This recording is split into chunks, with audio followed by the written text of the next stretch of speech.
The Underdog Podcast. It's your host T. Lee and my co-host Jack Cowden will be live today as usual. Was pulling up, they acting like they couldn't see me. Now she wanna clean me up like a squeegee. I told her that's on me, baby, like yellow BZ. With the peanut butter tear like a Reese. Keep on persevere through all the obstacles. Get it done. That's the underdog. They don't forget the underdog when they see me. I hit them with the John Cena, they can't see me. You may overlook this person, but the underdog is the one who's gonna put in the work. It's over, you know? Because you have to lose to win. Whether you think losing is a big event. Out of mind. All I'm saying, just be careful who you idolize. I'm kicking this scripture just before the fame. Ain't no cap in my words, I go against the grain. So I always believe that, like, I took so many risks to make this thing happen. You know what I mean? I'm always working, bro. Like, I just, like I said, I'm energy driven. Underdog can put you on your ass. The underdog can put you on game. The underdog can show you something that you didn't know. Can't go down. All you can do is go up. So are you gonna stay where you at, or are you gonna move up? You're the bangers. Little bangers. He said he's nervous. This is his first time doing it. Cut her ass off with sick of that and reread.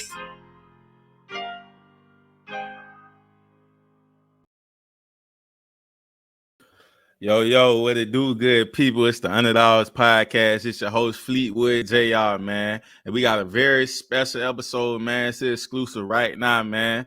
Y'all already know Georgia's own, man. Season 4, episode 10, man. Humble. You know what I mean? For real. It's the process, man. Trust the process.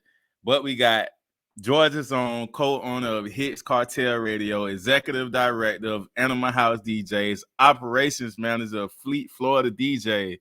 And we got DJ GRANDZ in the building right now. Yo, what's good, people? Yo, I appreciate what's this. What's going on, brother? You know, man, living life. You know, man, it's a pleasure to be on this podcast, man. I love what you guys are doing, brother. Hey, man, now, you feel me? It's definitely an opportunity, bro. We couldn't miss. You know what I mean? We locked in April, and now we here, man. Time fly. Yes, you feel me? Yes, sir. So, like I say, man, we appreciate you taking time out your schedule, you know, to finally kick it with the Underdogs platform. You know, in 30 seconds, who is DJ GRANDZ as a person outside of your profession? Outside of my profession, so real quick, I'm a husband, father, girl dad. So you already know how that is. A very humble person. You know about my business. I don't talk a lot. Kind of let my actions speak for itself. Very loyal person. You know what I'm saying? A certified underdog. Most deaf, man. Nah, I like how you said girl dad, man. I'm like, I'm about to find out, man. I got September on the way for me. So, yeah. Brother, you got something on your way, man. Nah, for real. So, from Western Georgia, in between Albany and Columbus, look like, you know, like from your perspective, what was it like growing up there? So I was actually raised on the farm, man. So since you're from Georgia too, you know where Columbus, Albany is. So it's I'm actually from Orlando, but I done been out here for a little minute. Yeah, I'm from the crib. Yeah, no doubt. So it's like a small town right between those two cities, but if you blink an eye, man, you'll miss it. So I was pretty much raised on the farm, cows, chicken, all that kind of good stuff. I think it's like a population of maybe like 76 people that live there. But growing up, I was pretty much by myself mostly because I have an older brother and older sister, but they're about 13 and 15 years older than me. So when I was growing up, it was mostly just me. So, but I kind of developed a love for music kind of once I hit high school because that's when I kind of got introduced to band and stuff. Like that, and it was pretty much up from there. Most definitely. Now, when you said the age gap with your siblings, me and my brother, my only brother, we 10 years apart. But, you know, in the mix, we just kept that bond. But, like, growing up, when he was gone, it was just me, you know. So No doubt. So who would you? Well, even growing up in a situation of being in a rural area versus city. Like, what would you say would be the advantages, though? Because the city life, you know, a lot of folk, when they get to an area, say, you know, my grandparents, they're from, like, Eufaula and Cordele, you know, and stuff like that. So it's the mind state of, like, adapting-wise, you know, like, how did you adapt once you went to the city, you know, versus being in the rural? And, like, what were some of the advantages, though? Like, basically, because a lot of stuff I was saying in the sense if you grow up in a rural area, it's definitely a lot of advantages to the city, like, as far as, being around the land, growing your food, all that type of stuff. Like, what would you say that experience was like? So when you spoke about the food, that was a big advantage because we pretty much grew everything that we had. So we didn't go grocery shopping, nothing like that. So we pretty much had everything under one roof. So we chickens, had our eggs, all that kind of stuff, the collard greens, stuff like that a southern folks love to eat. One big advantage though is it caused me to have to work a lot harder because it wasn't a lot of visibility in like that small town. So that was a big advantage. But when I moved to the city, man, it was a big change, man. That traffic, man, it took me a while to do that, bro. Yeah. I'm telling you, bro, you'll be 5 miles away and waiting over an hour to get off on the exit. And it's bad here in Orlando, man. In Atlanta, it's even worse, brother. Man, bro. Man, I drive tractor trailers, so I'm, like I say, 5 miles away. It was over 30 minutes for me getting off on the exit. And like I say, it's in a tractor trailer. I ain't in no car, so I just gotta wait it out. Yeah. Crazy, man. You been undid everything in traffic. Somebody been cooked the whole meal, all type of stuff, man. How long you be waiting? But yes, man. Who would you say molded you into the person you are today? My dad, most definitely, man. My dad actually passed away in 2020. That's actually what kind of pushed me to start hustling a little harder and kind of focusing more on the business side. But my dad growing up, he was a hard worker, man. To be honest, I didn't see my dad very often because he was working so much to kind of provide for us and put food on the table. So, like I played sports and stuff in high school, but he wasn't really able to come to much of it because he was working. So just growing up with him and seeing his work ethic and what he did, I try to apply that to my lifestyle as well. That's real, man. My condolences too, man. I lost my father in 2020, so it's definitely been like a big transition, I should say. It is. So although, you were, all around athlete, but music became your passion. Like, what was that moment when you realized music was your path when you could have easily just pursued being an athlete, Truth be told, I got offered a scholarship for football to Fort Valley State, but I turned it down. Reason why is because first time I was in band and we went out there to perform at halftime, and the way that crowd reacted to it, that was pretty much that moment. Like, man, this is something I want to do right here. Real talk. And then, you played multiple instruments in the band, from the tuba all the way down to the drums. Did being a part of the band give you like more of a passion and to appreciate the music? It did, because like learning like music and how to read music and stuff like that. So it brought more of a passion to it. Because now I produce now, so I'm still doing that to this day. But I'm more focused on the DJ side. But just being in band and getting the experience with all these different instruments and instrumentation and all that kind of stuff, that kind of developed my love for it. Yeah, I feel exactly what you're saying, because I played in the band also for like 2 years in middle school, whatever, but I played the trumpet.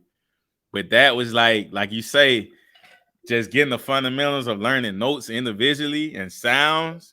Like, even though I chose to okay, I want to start making music, I still got a love for music, just transfer over to something else. But to this day, if I hear a beat, I hear music differently.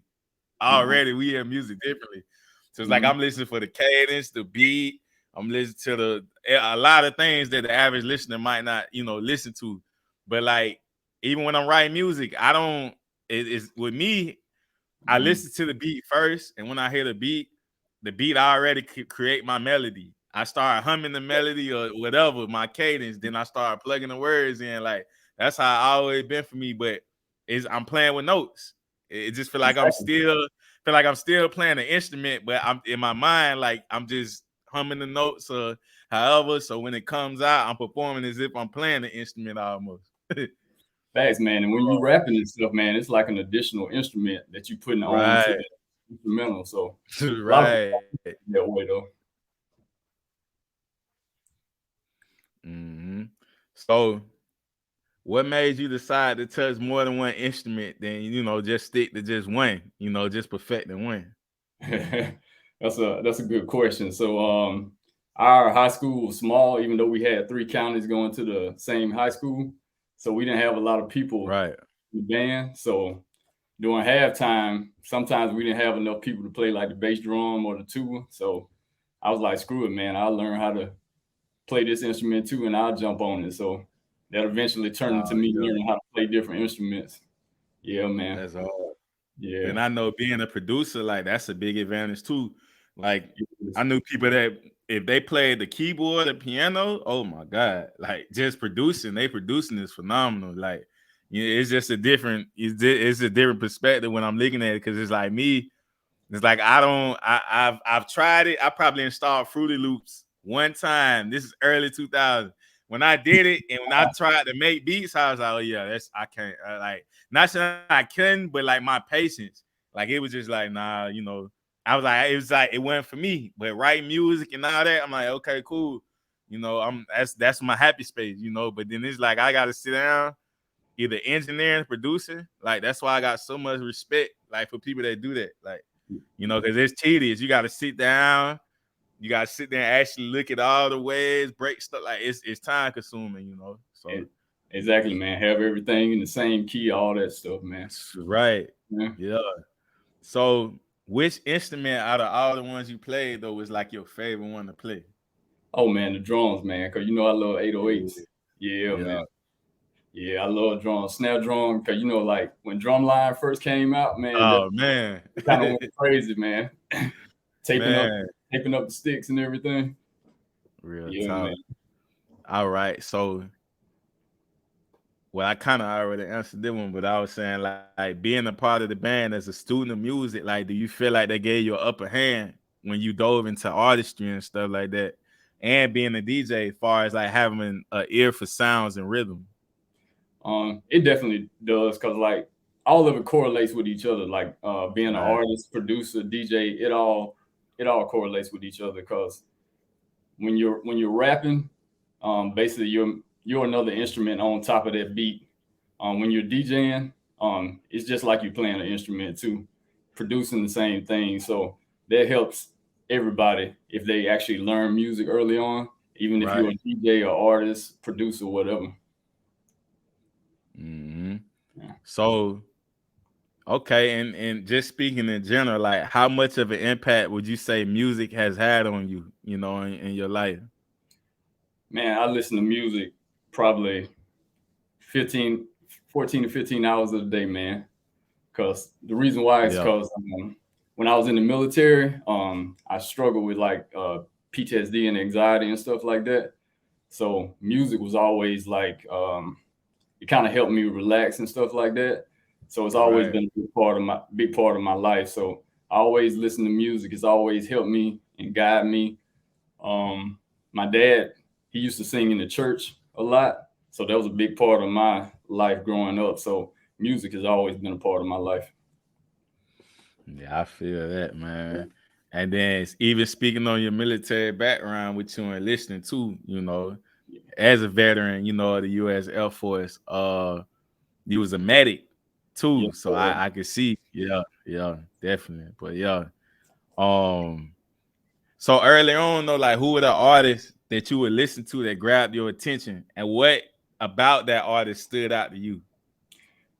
So my favorite artist early on was Outkast, like the Aquemini album, things of that nature. I just like their flow, the way they flowed on the beat, instrumentation and stuff like that. It was different than what a lot of music that was coming out at the time. Like even nowadays, I still like artists like J. Cole, stuff like that. But I really like artists that have like a story to tell and something that I can relate to. But Outkast was a big one for me growing up. Yeah, it definitely made an impact. That infamous with Andre 3000 say the South got something to say. So everybody will focus on the East Coast, West Coast, but how you forget about the South? Fact. And the South had a lot of stuff popping back then too. Real talk.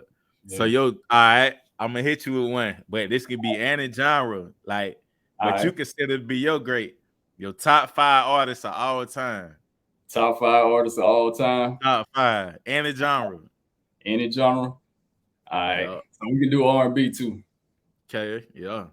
All right. So actually, I'm gonna stick with rap. So All my right. top artists of all time, I'll say, most people go with Biggie or Tupac, but my number one is Andre 3000. He may not have a big solo portfolio, but just by his flow, he's my top. That impact, man. Yes, that yes, impact.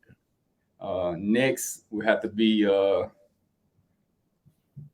go with Tupac. He'll be number 2 on my list. 3 is Biggie. I know one of my boys probably on here listening right now. He's not gonna agree with this. So 4 is Luda. Oh man, yeah.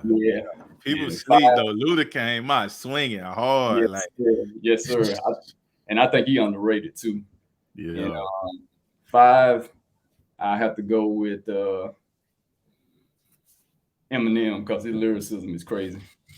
Yeah, he's a storyteller. Like I ain't gonna even count. People act like they ain't, man. Growing up, I used to listen to everybody. That's how much music was to me. From the north to the south. Like back then with the CD books, I'm literally having all type of everybody that dropped something. Obi try it went everywhere. Eminem, Luda. I even had the band stuff when Diddy dropped them just to see what they were talking about. Mobb Deep, everybody. Like I had all Luda, like but it was for me.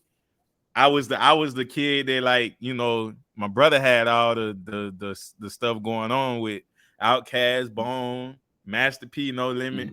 So what I used to do, my brother was like the type that all this stuff be in order. Like I said, mind you, he older than me, so he by 18, I'm like 8 or 7, but I'm listening to Cash Money. I'm listening to all the pop. I'm soaking that in early, So it was like it was just an interest for music. Then the rapping ain't come till like later on when I heard my cousin do something, and that just like wait, he could record music. Like I didn't know it was that accessible, being that young at that age. And I was like, okay, yeah. Then it went from SoundClick to Spit Your Game, Reverb. I was on all that stuff back then. But before we jump into your journey as the DJ, you are the nephew of Sam the Preacher Man, also known as Dead Man Disco. Like, give us a brief background of your uncle and the influence he had on you, and just the South period. So my uncle, a lot of people know him in the South as Dead Man Disco or Sam the Preacher Man, like you said. So basically, how he did his intro, he'd actually come in with laying in a casket, and they'd actually bring him in a casket before he DJ'd. So that was like his theme to do it. But growing up and hearing him talk about DJing and stuff like that, I was like, man, that's something I want to do. So even now as a DJ, he still talk trash to me and tell me he a better DJ than me. But we're gonna see one day. But growing up, that was a big impact on me because I have a big musical family, singers, artists, everything. So even a lot of them are in the A, producing and stuff like that. So he was a big impact on our family. He was the first person in the family to actually do something in the entertainment world as far as music goes. That's what's up, man. So, all right, in what moment did becoming a DJ cross your mind in the beginning? Like, what did you vision for yourself? Your uncle gave the influence, but what was the time you was like, all right, I'm gonna just jump straight into it, So actually, I was in the military at that time, and I was in Korea. Right. So base, when you come off the base, there's like 50 clubs and bars right on that first strip when you walk out of base. So I would like go to the bars and stuff. I see people in there DJing, and I'm like, man, I can do this. This is easy. So I decided to go ahead and buy me a controller, and one of the clubs asked me to come in and DJ. And when I DJ'd, just seeing the response from the crowd, I was like, okay, this is something I want to do. So at that point, I kind of envisioned that this is something that I want to do as a career in the future. So I pretty much put all my energy behind it, and it's been up from there.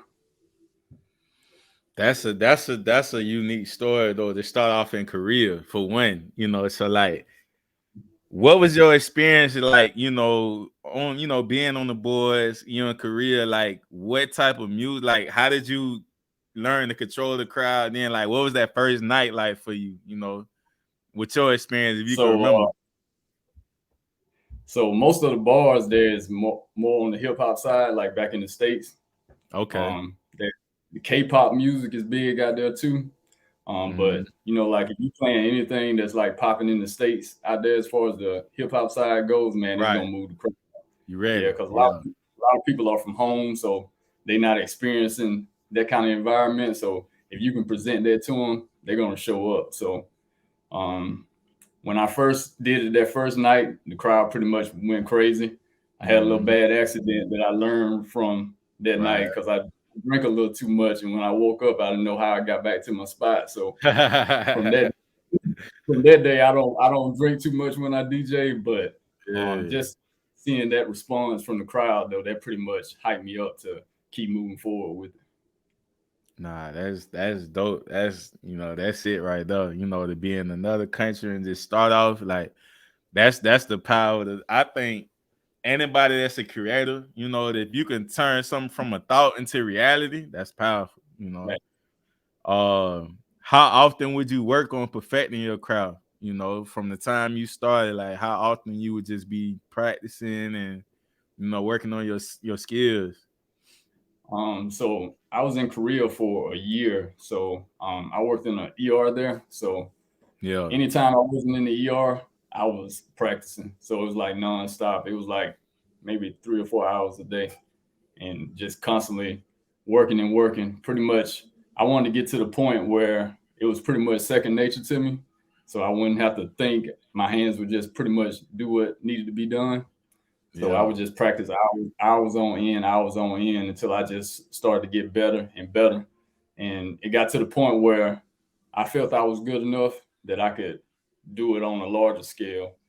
So that's when DJ GRANDZ was born, because for the longest, I didn't even have a DJ name. I was just doing it as a hobby. Right. So that's pretty much when this persona was born. And when you created that persona, where did you be like, you know, it's a million DJ names? Like, you just was like, all right, DJ GRANDZ, like, just stamp that. Yeah, so basically when I was younger, the person that taught me how to produce, his name was Millions. So shout out to Millions. He's up in the A. So since I was pretty much his protege, everybody just started calling me 100 Grand. So I just pretty much cut it short and named it GRANDZ. So that's where GRANDZ came from. Yeah, that's hard. So what keeps you passionate and motivated to keep doing what you love? I mean, keep going, and what you love most about what you do? So what motivates me the most is pretty much my family, man, because I do it for them for the most part, for me second. So it's a lot of late nights for me most times, because I don't see my family that often, especially on the weekends, you know, like you have gigs and stuff like that. So just being able to provide things for them and seeing a smile on their face, that's pretty much what motivates me mostly to keep pushing. The thing that I love most about it is that I can change people's day through music. So I can be doing an event, somebody can be down and out, but me playing a certain song can pretty much change their day. So I love seeing that reaction from people, and the relationships that I make, because I've networked with so many people over the past couple years, made some strong bonds with people. So that's a big part of it for me. Yeah, nah, for real. Like I said, I'm looking at your portfolio, man. Relationships built, you know, and it's just the power in networking, man. So like, you got any memorable moments in career you would like to share from a night of DJing overseas? Like when did you always remember when you was on it? It was that night, you know.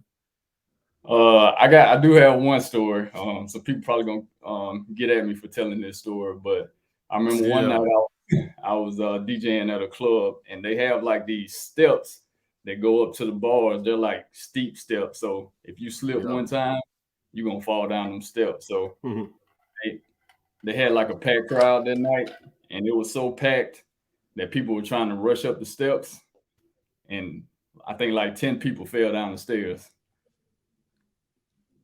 And when they fell down the stairs, they had to call in the EMS and everything like that. I don't know if that's really a good story or not, but that was one crazy story that happened to me while I was in Korea.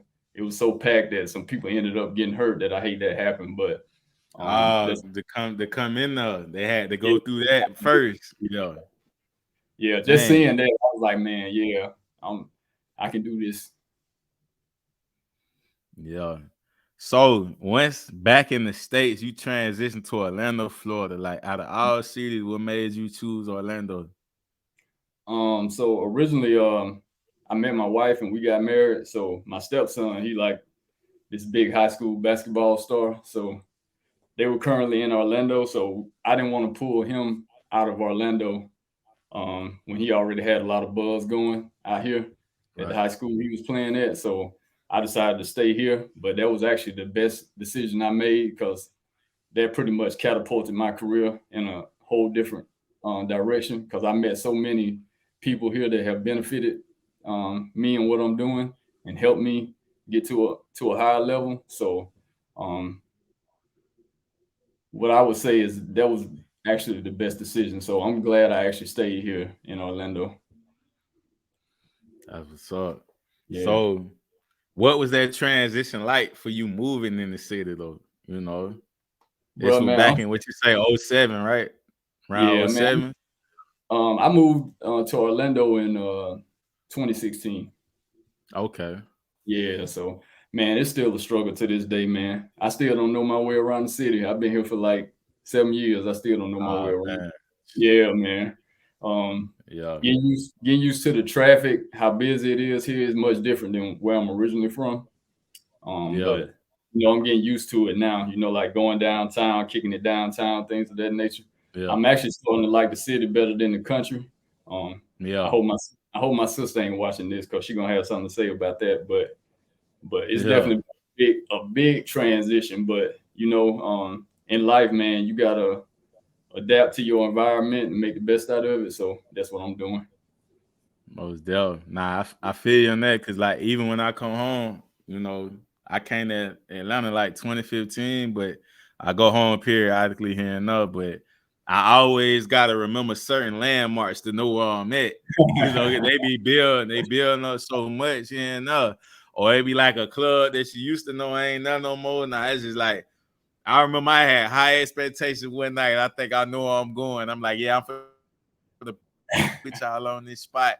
I'm walking right where the club at. I'm walking in circles because I'm like, they done took the club away now. Like, I'm like, man, it was right here. Like, I know I ain't tripping. But man, you like me. I don't even know streets.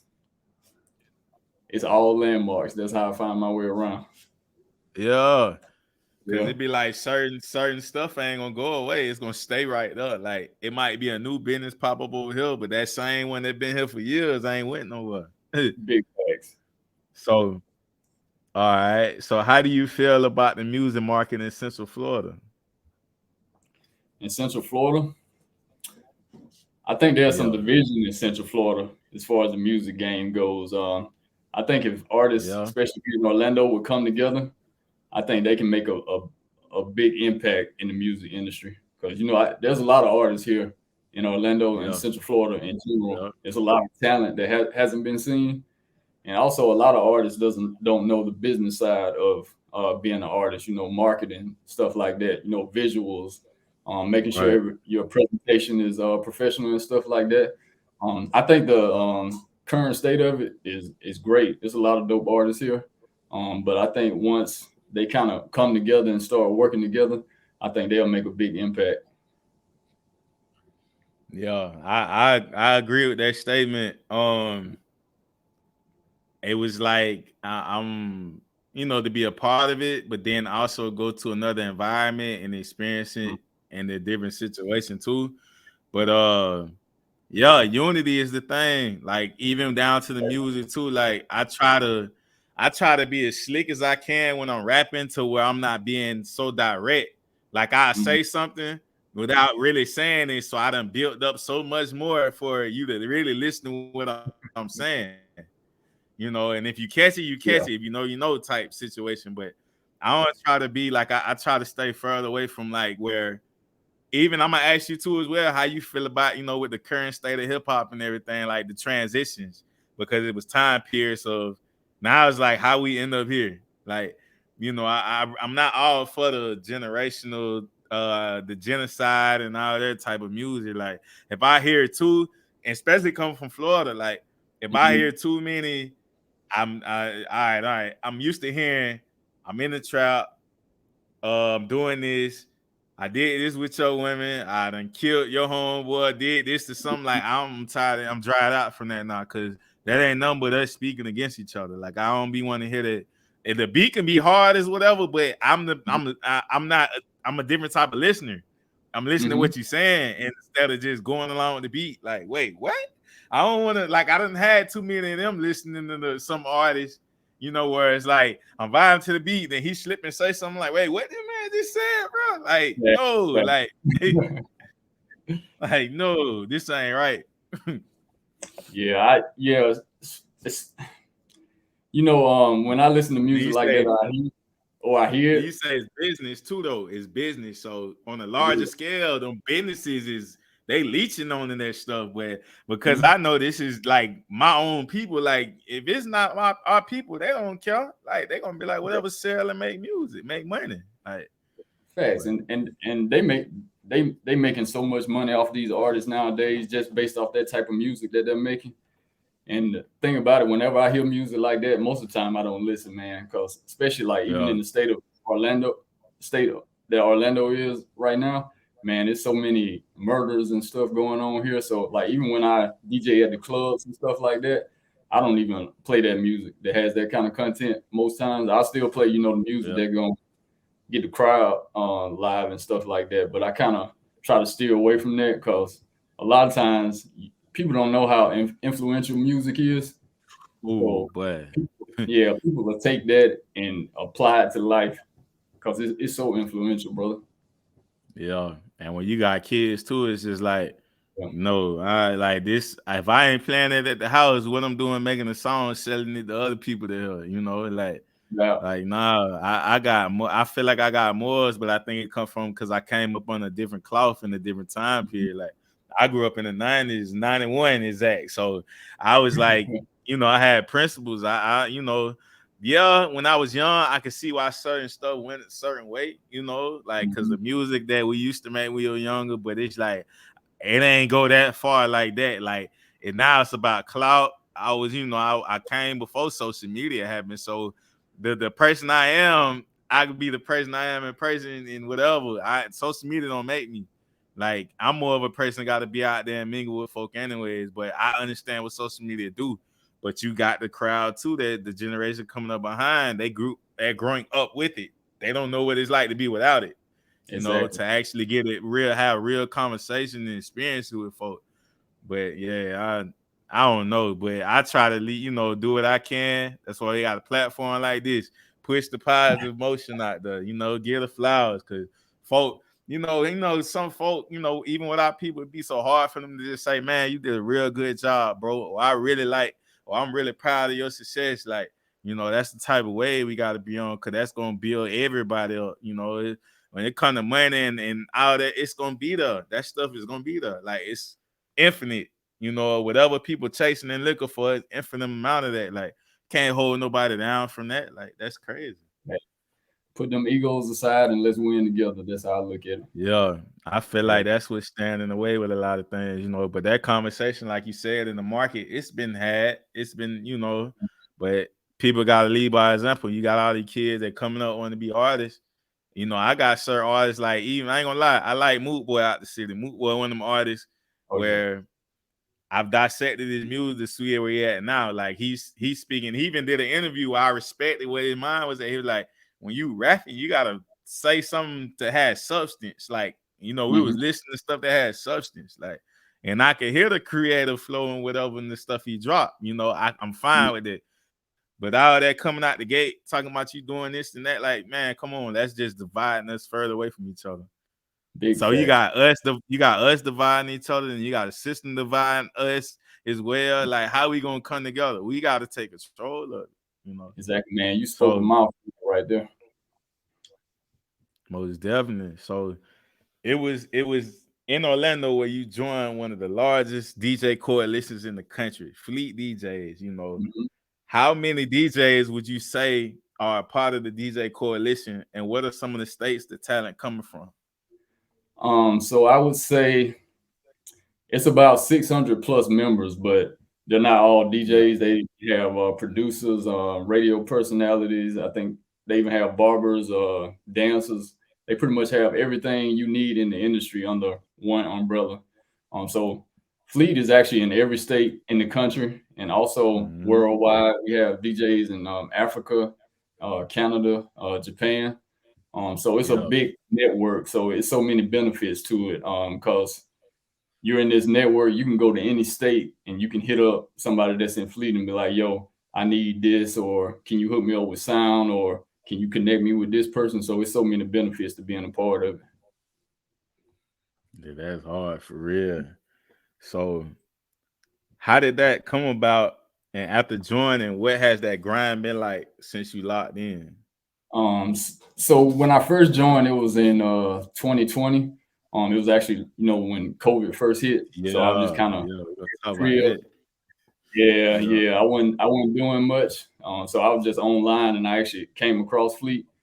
So I did some research on it. I put in an application, did the interview process. They brought me in, and I pretty much hit the ground running, man. I was doing mix shows, digital radio, doing events, stuff like that.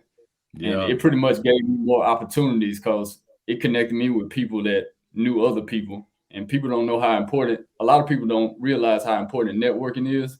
Because you can meet somebody today that next week can be in a place where they can put you somewhere where you're in a higher level than you were today. So people don't actually realize how important that is. So I thank God for Fleet, because they introduced me to a big network, and it's pretty much elevated me to a whole nother level. Yeah, like you said, that networking is so important. Bring something to the table, and the conversations of, I had picked this up from Antoine. Shout out to Apex Couture, But when we sat down and did the interview, he was like, if I'm somewhere and I'm there, it's the reason I'm there. It's always calculated, He's like, man, that hanging out, I done did all that. I was feeling so much where he came from, because I feel like that's where I'm at in my life. Like, I done did so much hanging out in the city, whatever. Yeah. But now it's like, it's building value. So he's like, everybody that was in that room, say the situation with the Space Celebrity, tournament with the winging it. Everybody in that room had something going on, and it was like we all came together, I was just like, yo, that was powerful, to if you can bring people under one roof and everybody's connecting and working together, like that's what we all need to be in a sense with anything, it's open field. Mm-hmm. Shout out to Antoine too, because since I've known him, man, he's always been about elevating everybody else. He always put other people before himself. So shout out to Antoine, because what he's doing is great for the community and for people that's out here in the industry to elevate. So shout out to Antoine. Yeah, much respect. So after hitting the ground running, your skill set landed you the operations manager of Florida division of Fleet DJs. Break down to the audience your role as manager, and that happened within like a year of being a part of the coalition. About a year and a half. Yeah.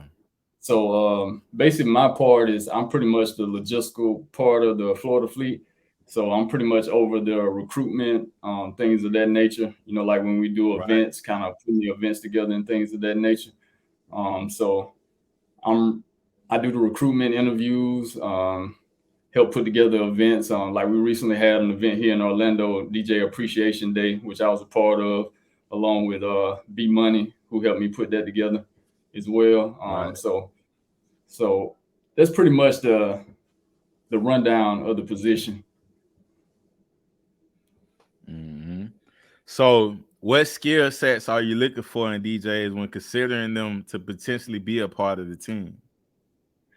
So basically, me personally, I'm not looking for, like the next Kid Capri or nothing like that.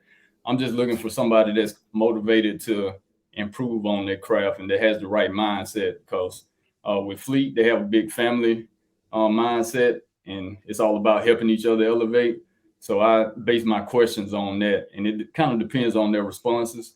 But they don't have to be the best Right. DJ in the world. They can be a DJ at the crib if they want to be, as long as they're just motivated to improve and get better, and they're open for that. I'm not a big fan of a lot of cockiness. I like people to be humble, but even though you're good and you're humble, you can still flex a little bit. But I don't want you to just come on like we're straight out the gate. Yeah, just straight out the gate like that. So that's pretty much how my interview process and questioning go. Nah, I respect that. Even though this is season 4, humble, you know what I mean, episode 10. But what you saying that, man, like, yeah, because humbleness is like, I know my worth. I know what's going on. I know that them flowers going, like, is you're at the point now. It's like, I know you're not comfortable because I'm gonna still keep putting out the best that I can of what I'm doing. The product gonna be right.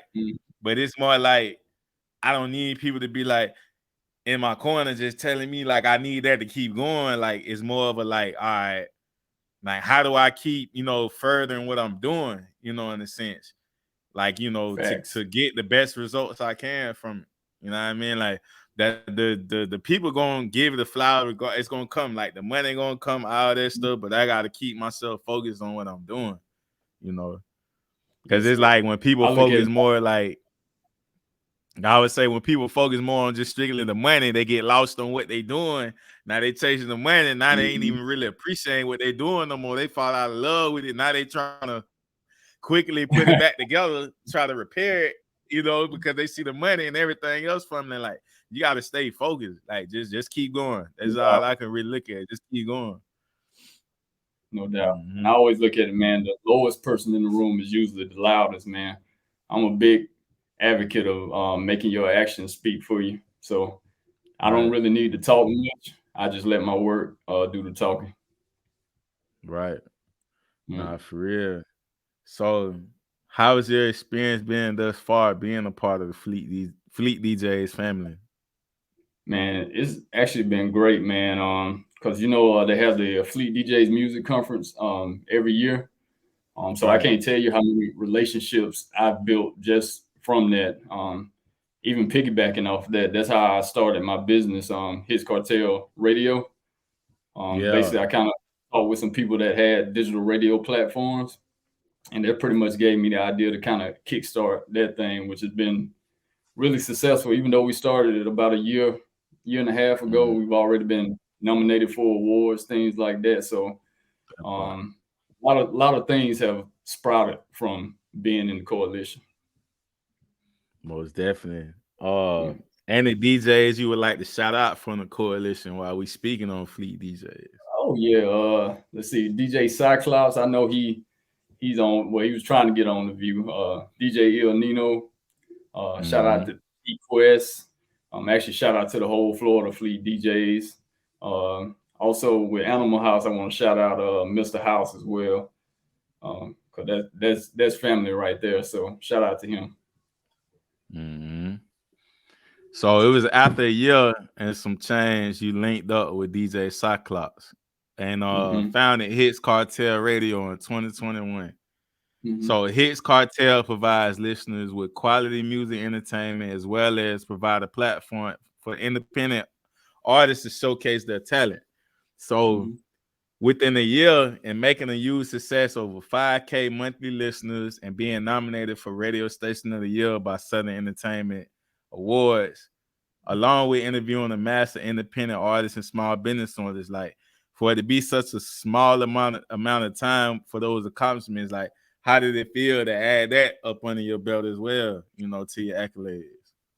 Man, that made me feel good because actually, man, I didn't get much sleep for that entire 365 days, just building that up from the bottom. So I've always been big on supporting independent artists and people on the come up because I don't want to sit at anybody else's table. I want us to come together and make a table, and then we succeed together. So I'm glad that I was able to provide a platform for these artists to come on and showcase their talents. We even had a showcase up in Dallas, Texas, this past December. So we had almost 13 artists come to Dallas and perform during our showcase. So I'm thankful that I was able to put in the work and build up this platform so I can provide that for them, so I can help them with their career. Nah, man, that definitely a lot, man. Like I say, man, starts from the thought and then turns to reality. Like, yes, sir. That's powerful, man. So, it seems like all this was during the peak of the pandemic too, man. We're gonna talk about that. So, speaking of the pandemic, like, what was the nightlife from a DJ's point of view, like before the pandemic to when you realized, like, how serious it was to the point where the world just stopped, you know, and now, you know, we moving into a new world from what it used to be like. Yeah. So it was crazy before the pandemic hit, but once the pandemic hit, a lot of DJs fell to the wayside. And the reason why I say that is because they had to adapt to the situation that we had.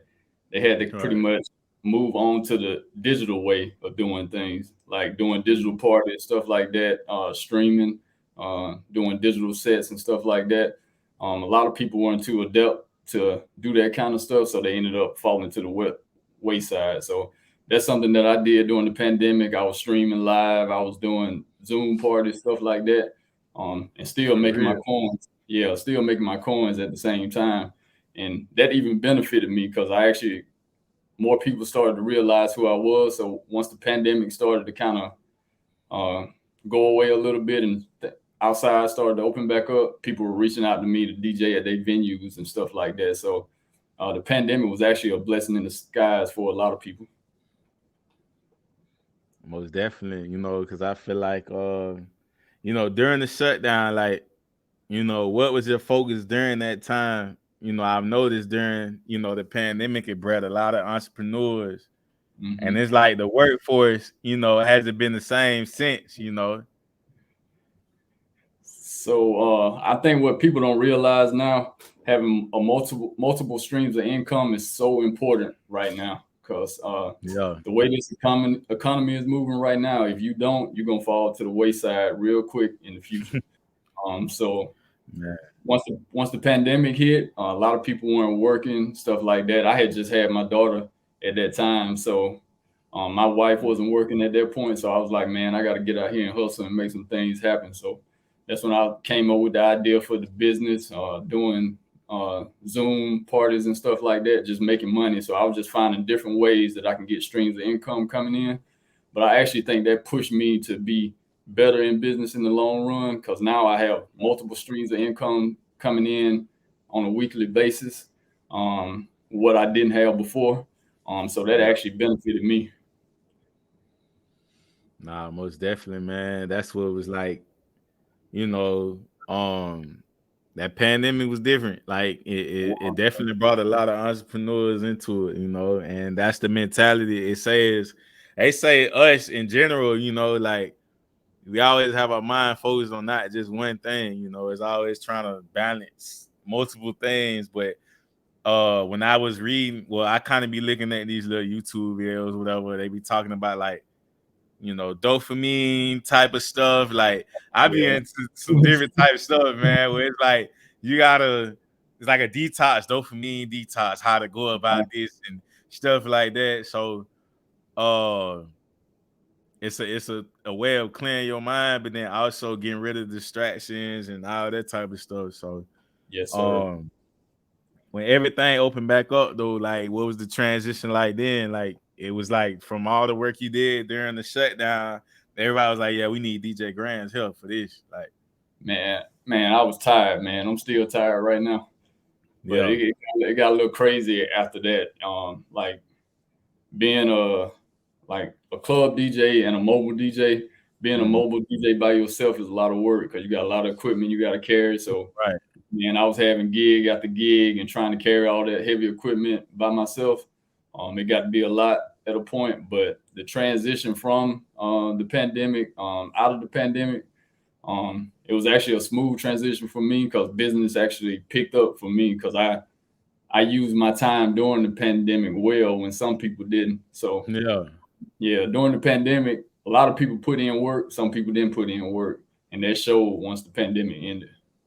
Yeah. Nah, facts, man. It's just like you gotta stay active however you can, you know. Facts. And even right now, people still on edge because they came out and said, all right, COVID-19, I don't even want to say that, but the whatever going on, because all on YouTube, they was at us. They was at us taking videos and everything. But that situation blowed over. It's no longer no threat. So it's just like, but everything is not normal. Like it's just a difference. Like it's a feeling of energy because the economy right now look like it's going back to how 2008 was in the sense. Like you really paying attention, like everything's so inflated basically since the whole year kind of came in. So they saying trajectory wise, they're saying 2024 or late this year is when it's supposed to, I guess the balloon or whatever they call it is supposed to explode, you know. But we'll see, man. Because you can go to McDonald's now, man. I remember a chicken nugget meal used to be like $6, man. You paying like 10 bones out of pocket now, man. Man, eggs about almost $20. You going up, bro? Man, I'd be ready to drive back to Georgia, man. Just pick up some eggs and come back. Nah, I feel that, man. So also speaking on that too, man. It's a random one, but even back in your hometown and stuff, like, do y'all people like own y'all land areas, like, you know, in that area, or like how like coming up in that area like that, you know, because like you say, stuff is like that is generational as well, you know, like not getting rid of the foundations. It is. So quick backstory. My granddad, he owned about, I think, 50 to 60 acres in that area. Yeah, but only issue is when he passed away, I'll be transparent about it. When he passed away, it was split between all my dad's siblings. Everybody sold except for, I think, my dad and two of my uncles. All that land pretty much went, I hate to say it, back into the white man's pocket. So my dad still has his land. When my dad passed away, it was passed along to my mom, myself, and my brother and sister. So we pretty much made a pact that we're never gonna sell it. Because I look at it like this: back in them times, like the 1940s, stuff like that, for a black man to have that much land, it was a big deal. So I'm not gonna destroy that legacy. Man, like you gotta understand, like we can't even get like a couple feet. You know how they build these houses now. Like back in the day, like man, to have that much land, like that's how you know they was still building their system. They was still trying to get their stuff together. But then, like, you know, our great grands now, like my great grandmother, the family, they still got that land out there. And like you follow Alabama, you know, they still got all that land. But it was a lot of that going on back in the day. That's why I'm like, man, it's a whole nother topic. But that whole history thing is just watch to me how they put it, you know, on the anything they gotta do with kids. I'm always into it. Like y'all dead wrong. Like trying to do this to kids, like I get bothered because it's like you having a child of your own and stuff and seeing what they're doing, like trying to indoctrination wise, you know. So but yeah, we do all that over here too. We inform, inspire, aside of just bringing guests on. Like we put the information out there, like because that need to be pushed too. Like, you know, the educational system, all that stuff set up.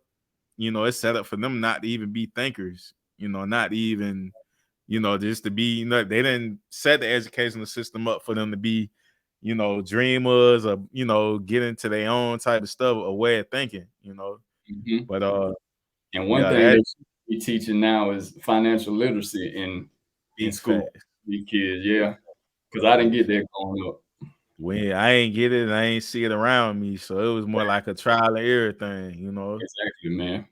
Uh, so with all that motion you have, does DJ Grant like, you know, balance and juggling many tasks in hand, like to continue to be successful in each hat that you wear? Like, how do you juggle all that? I'll be honest, it's tough. Man, I tell you, I have a calendar right now on my phone that's full. I pretty much have to do very good time management because, you know, balancing work, the business as far as DJing and all the other hats that I wear, and being a husband and a father is difficult. But, you know, I make it happen. You know, my wife, she holds it down with the kids whenever I need to get stuff done and stuff like that. So it's all about who you have around you. That makes a big difference. So you always have to be careful of who you surround yourself with, because those people are going to be the people that help you out when you're trying to progress and do things, when you need a helping hand. Because you got the wrong people around you and you reach out to them and they're jealous of what you're doing, hey, you ain't going to get no kind of help from them. So I think that's so important to have the right people around you. I'm telling you, when you said that, man, it's like you almost over the fence. It took you so long to get over this gate, and here they come, bro, snatch you right back to where you started it. Facts. You know, yeah. But nah, that's real, because you know, out of that, you know, with like, that's just the honest opinion of, you know, you have to work hard. Like, you have to, like, everybody has this mentality now where, like you say, from watching your dad work as hard to do what he had to do for the family and all that, like, hard work doesn't disappear. Like, in order to make it happen, and even when you do reach, like, you know, your height of your success, is like you got to work as much harder to keep the whole empire together. But then, like you say, also having the right people around and have a team, because if you got a team, everything, like you say, working by yourself is difficult, you know, in certain situations. That's how I felt as an artist. Like, I didn't have a plan at the moment. So when I came to Atlanta, I'm doing good networking. I'm releasing these singles. So when I release these singles, I'm being the marketing person. I can't just be an artist. Like, I'm going in doing all this stuff to where it build up to where I get on stage. When I get on stage, now I got to be the one doing all this stuff too while I'm performing. Like, it was a lot, man, you know.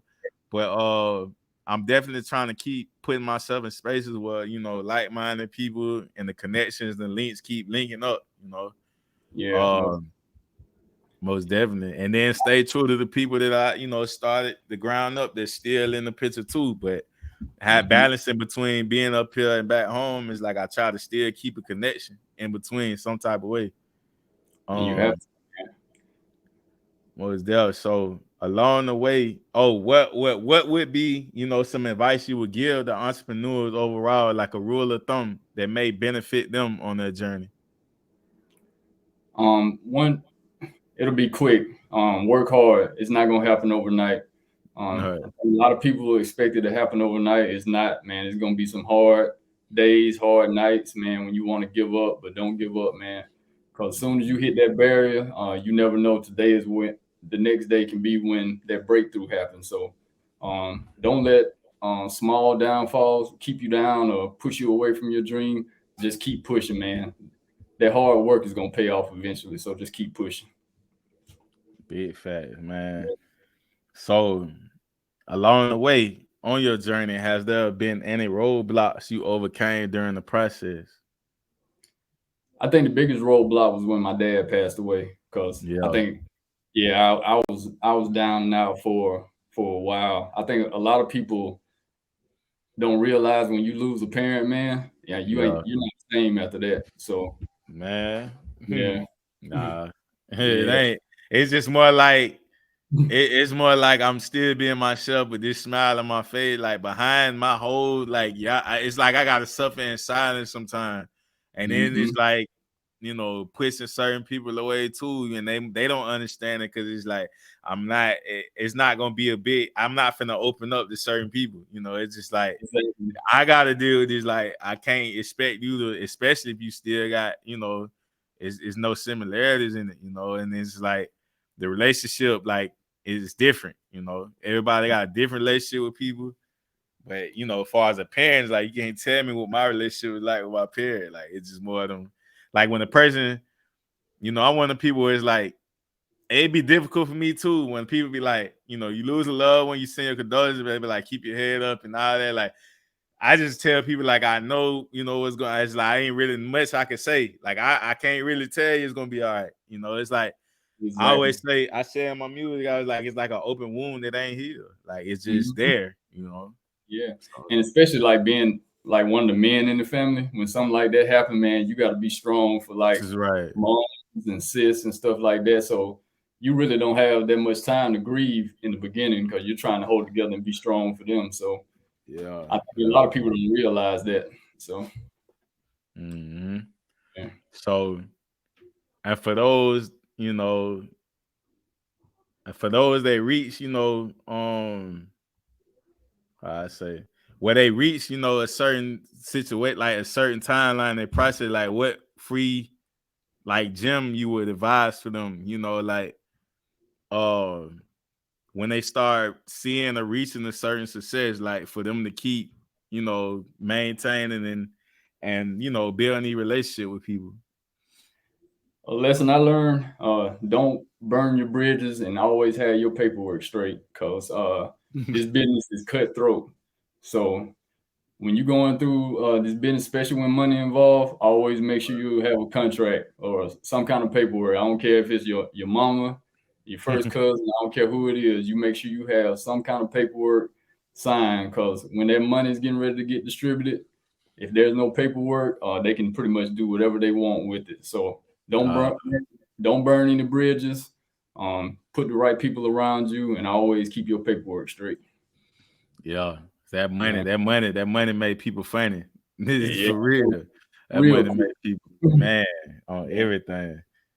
So, through all of your success and accolades during the process, where does DJ GRANDZ see himself, you know, in the next few years?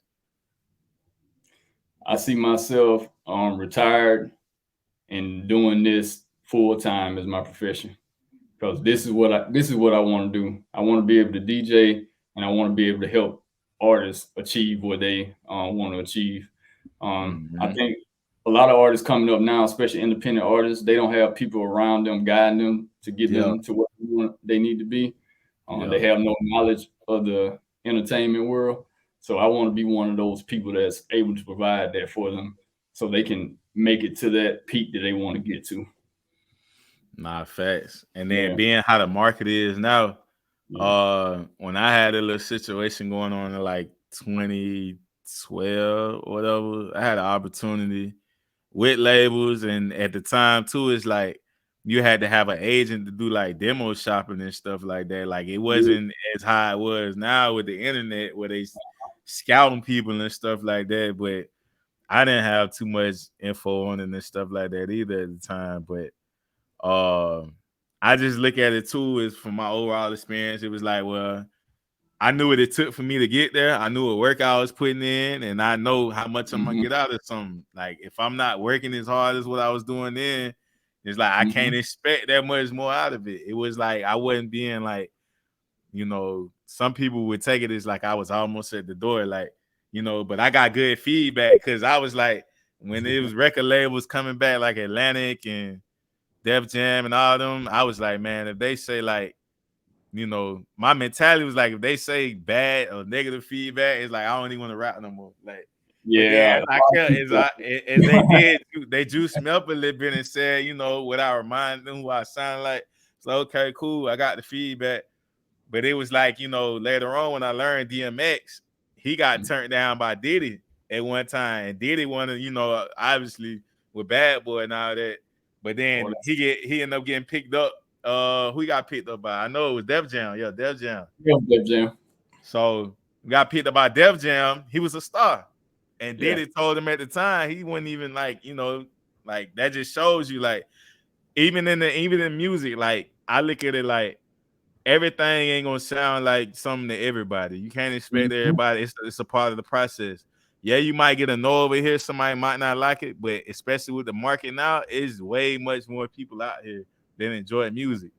So it's like, okay, if that one didn't work for you, don't let it discourage you. Like, don't be one of them artists to like take real feedback from people. Like, especially if it's a professional ear, take what their response was and mold it into what you need to work on, or keep going. Like, don't be salty about it, be mad, like, whatever and stuff like that. Like no, just tell you with a grain of salt. You gotta understand it's a business. Like, everything ain't gonna sound like that, but who might not like it over here, they might like it over there. Or it might end up being a hit, and that person that still ain't like it, they gonna spin back around and say, hey, what's going on? I remember you for so and so, and it's like that. Bro, you just dropped the gem there. And I think a lot of people don't realize too, like, you can drop a song in say 2016 and that thing can pop in 2023. I'm like, yeah, you said one. Yeah, artists. I tell artists all the time, don't give up on your music, man. Keep pushing. Man, I always tell my homies and everything. I say, man, ain't nothing old until everybody heard it. Exactly. And then when Fetty Wap dropped that Trap Queen, that song was out years before it even popped off and blew up. They was telling the story. And then I'm like, you record, when you notice, when you do have a situation going on or something like that, like even with Fetty Wap, with Trap Queen, he had the original version was like the regular, he recorded whatever that got him there. But then when that money came behind him, he went back in the studio. Now he got investors on it. That song sounded way different. Yeah. But big facts, man. That's why I look at it like, I don't have that artist. Like, I blew past all that. Like, I'm at the point now where I'm comfortable in my artistry. I'm confident. I know what I bring. I figured myself out, figure my sound out. But it's like I say again, it's like knowing that it's a process, it's a business, and it's just like an opportunity. The same way as an entrepreneur, you might get 100 no's and you get that one yes, it take you out of the like. Exactly. For real. Yeah. So, all right. Any upcoming projects in the works from DJ GRANDZ to be on the lookout for? So I do have artist that I work with at AnimalHouze. So he has a single out, P Butter. Shout out to P Butter. Yeah. Has a video dropping for his single Coolin' in the next month or so. So just keep a lookout for that right now. So that's the big thing that we got moving on. Got some other stuff in the future that's gonna be coming up. But until I get it to the point where I'm sure it's gonna be in fruition, I'm not gonna speak on it yet. So I meant to talk about that too. It was within that period, where you would meet the Orlando artist P Butter, and join AnimalHouze as the executive director as well. Tell us about your role there. Is that where like you work on artist development, the marketing, and so like that? That too, but we're also developing a DJ coalition within their company also. Yeah. So we actually just brought in our first 2 DJs about 3 weeks ago. So we're building up that too. We're pretty much trying to utilize the DJs to promote the artists, and also the artists to promote the DJs, so everybody can benefit from each other. So if we can have everything under one umbrella, graphics, videography, all that kind of stuff, that makes things a whole lot easier. With a business, you save money that way, and you bring out a better product also. One-stop shop. Yes, sir. Everything in-house. Yes, sir. Yeah, most definitely. So, any special recognition or shout-outs you would like to give to those who've been in your corner along this journey? Yeah, most definitely. First off, shout out to my wife, because she's always held me down. She actually downstairs holding me down right now while I do this interview. Yeah. Shout out to DJ Cyclops, who was my business partner for Hitzkartelradio, and 2 individuals that has always helped me out, because at one point I probably would never be doing interviews. So shout out to T-Quest and DJ El Nino, because 2 years ago I met them and they've been pushing me to get better ever since. So big shout out to them. And shout out to the whole fleet DJs and AnimalHouze DJs. Let me not forget about y'all, because I don't want y'all coming for me after this interview today. Hey, man, for real. Y'all got it right here, man. This is exclusive on the $100 podcast platform, you know what I mean? But like I say, brother, we appreciate you coming on, man. It was just an opportunity for you to give your time, in April, and we said, hey man, we got to get it done. So hey, it was the time, perfect timing, man. You know what I mean? So, definitely. I gotta connect with you and bring you on our platform too. Oh, it's there, man. You know, we whatever, you know, however, like it's just hey, the opportunity though, no matter what time, we gonna make sure we get it done, you know. Yeah. It be the point of that's what I learned too. With opportunity wise, like, hey, it's opportunity and this person gonna be here, do this and that. It's like you gotta make it happen if that's what you really passionate about, you know. So even if you lose feet behind it, whatever, at least you know, like, hey, I did it, you know. Exactly. But yeah, man, just, you know, wish you much more success in what you're doing, brother. You know, it's definitely been influential here in your store. You know, it's definitely going to inspire others, you know, because everybody see y'all, everything going on, but they don't know the hard work behind the scenes, you know. So before we get you out of here, last but not least, you know, what does being an underdog mean to you, or when you hear the word underdog? When I hear the word underdog, pretty much what it means to me is that you're the most dangerous person in the room. Because when you're an underdog, you have a lot to prove. So the underdog is always going to outwork the next person. So being an underdog is sometimes it has this stigma that it's a bad thing, but you have no idea how good of a thing that is, because it's going to push you to work harder and to be better and to outshine that next person. So stay an underdog. Most definitely, y'all heard it right here, man, on the Underdog Podcast, man. Season 4, episode 10, Humble with DJ GRANDZ, you know what I mean? For real. But most definitely, had to give your flowers, brother. Keep doing you. Keep being great, bro. You know what I mean? Just keep going up from here, man. Look forward to everything coming from you, brother. Yes, sir. I appreciate you. Appreciate the opportunity, brother. Most definitely, bro. Enjoy the rest of your weekend, homie. We out of here. Mouth rabbit on my teeth, I got carrots. Open up a mouth and she got vocals sound like Janet. Marble on the floors, but the kitchen kinda granite. Lean color perk, you would think it's pomegranate. I see flying saucers finna roll another planet. It will fall in place if it's meant to be organic. I got crazy lingo, you would think I'm speaking Spanish. I'm something like a pie, never leave without the cannon. I'm enlightened. I got stones around my neck. If you pay attention, I teach her how to earn respect. I walk around with a tag like I'm mad at the rail.